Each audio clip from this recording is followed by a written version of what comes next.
மோர் குழம்பு பண்ணணுன்னா அதுக்கு அரிசி பருப்பு கொஞ்சம் ஊற விட்டுட்டு தேங்காவை திருவிட்டு அப்புறம் அதை அரைச்சி பண்ணணும். அது வந்து லாங் ப்ராசஸ், கொஞ்சம் நேரம் ஆகும்.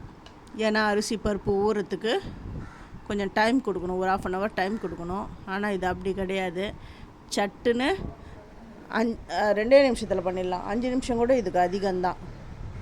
முதல்ல தயிரை வந்து பெருங்காயம், மஞ்சப்பொடி, அப்புறமா உப்பு போட்டு மிக்ஸி ஜாரில் அடித்து எடுத்துன்னு வந்துடணும்.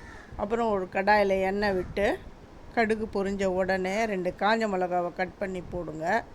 அந்த காஞ்ச மிளகாய் லைட்டாக செவந்த உடனே வெட்டி வச்சுருக்கிற வெங்காயம், பச்சை மிளகா, கருவேப்பிலை இதெல்லாம் சேர்த்துடணும். வெங்காயம் வந்து கொஞ்சம் நல்லாவே வதங்கணும். அதுக்கப்புறம் வெங்காயம் வதங்கின உடனே கொஞ்சமாக உப்பு போட்டுக்கோங்க, ரொம்ப போடாதீங்க. ஆல்ரெடி நான் வந்து தயிரில் உப்பு போட்டேன், அதனால் இதை கொஞ்சம் பார்த்து தான் போடணும்.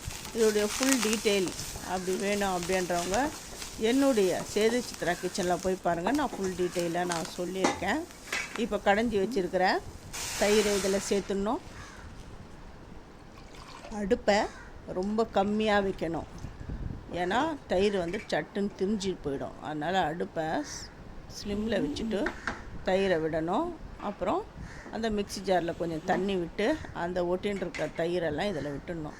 சூப்பரான தயிர் குழம்பு ரெடி ஆகிடுது. ரொம்ப டேஸ்ட்டாகவும் இருக்கும். சட்டுன்னு 2 நிமிஷத்துலேயே பண்ணிடலாம். தேங்க்யூ.